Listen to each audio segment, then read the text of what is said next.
I can't believe I had to sit through that ridiculous freaking episode for content.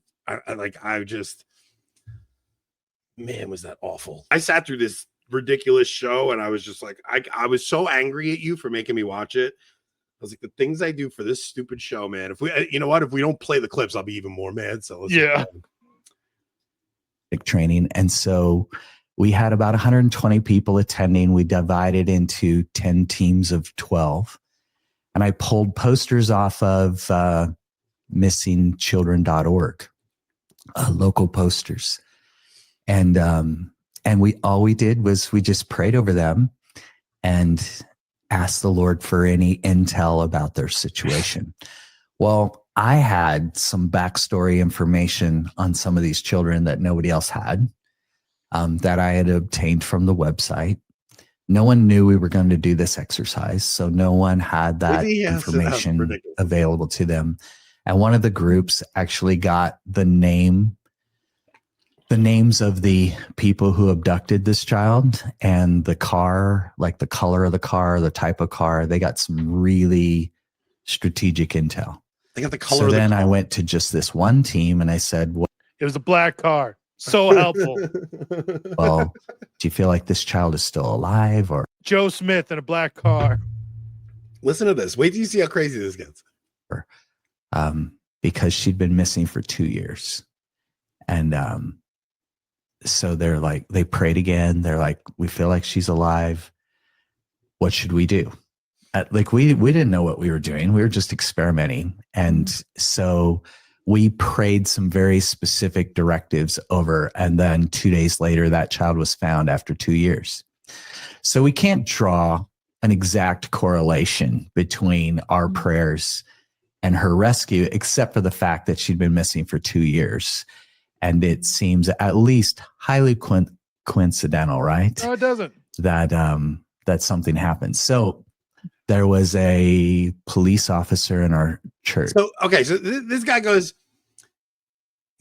I pulled these posters off and we prayed and someone guessed this information that was on the poster, but they didn't read the poster. It's like Long Island Medium type crap. Like going and like, it's like reading a room. You know what I mean? It's like, maybe the car's blue, the car's black. Like this guy is selling the gift of prophecy. Except it's not that, but that's what he's making it seem like. He's selling lessons in the gifts of prophecy.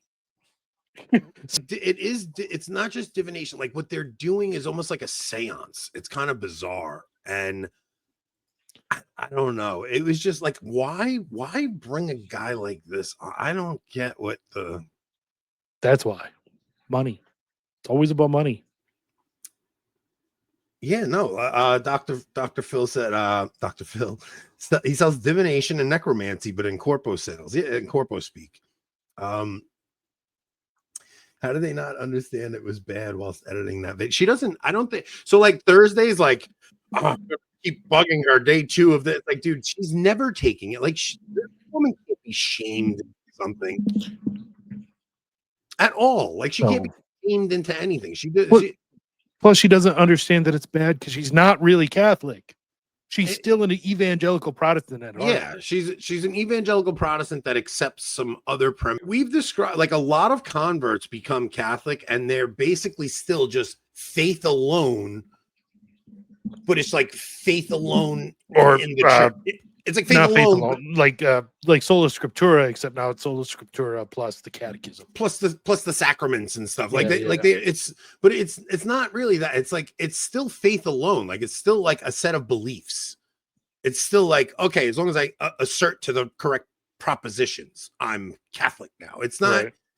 It's not. They don't live a Catholic life. Yeah, it's not like they live a thoroughly Catholic life. No, we're not talking about all converts at all, guys. Most of our no. I'm saying, like, it's just, look, it's a hard thing, even for cradle Catholics, if you're being catechized by that brand of apologetics.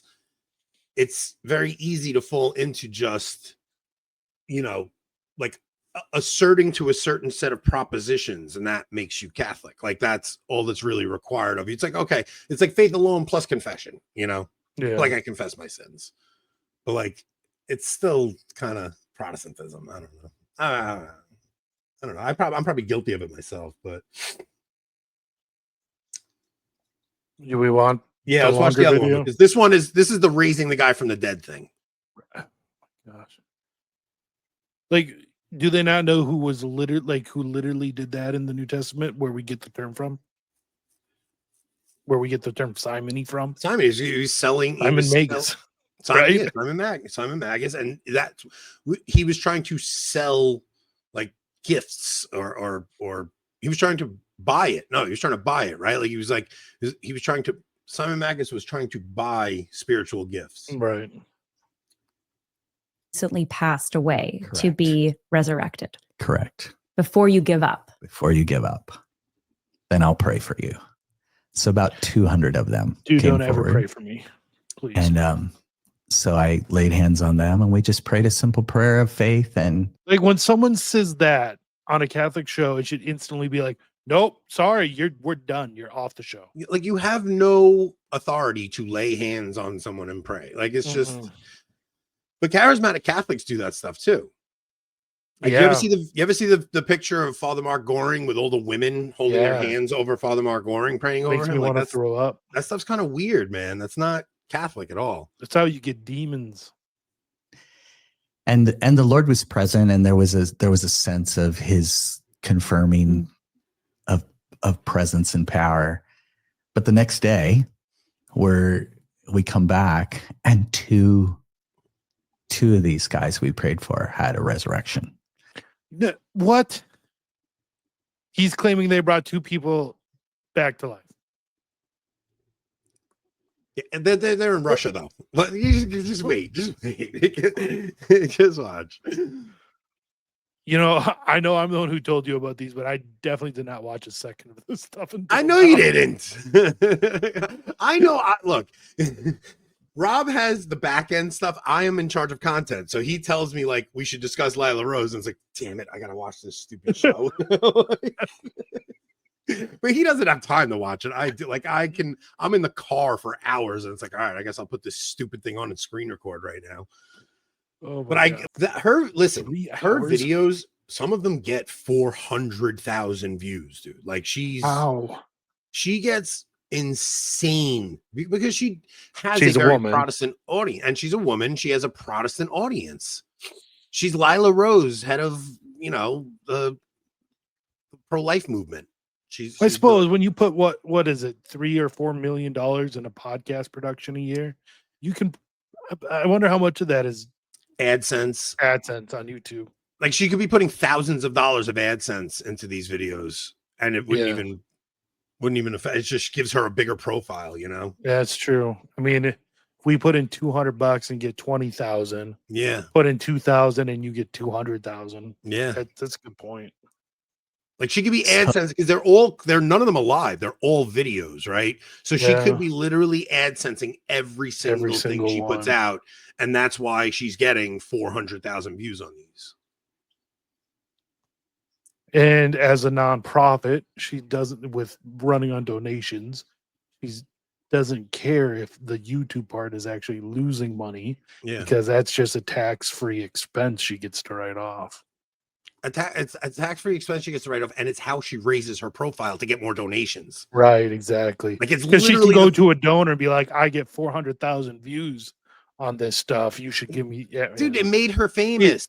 It made her famous. She's famous. She's famous because of this. She dumped millions into this podcast. The studio. She dumps millions equipment. into it every single year. Every year, she dumps millions into it because it makes her a celebrity. Mm-hmm. Yeah. Weird. Okay. Here we go. More resurrections. Yeah. Oh, one of them's on the way home. Wait a minute. Yeah. They had died the night before? No. They had prayed for somebody. Okay. So, okay. Yeah, we prayed the night before. Okay. On the way home from that meeting. Yes. There's a car accident. Traffic's backed up. Okay. He gets out of his car. He walks up to the EMTs or whatever it is in Russia and says, I'm a pastor, priest.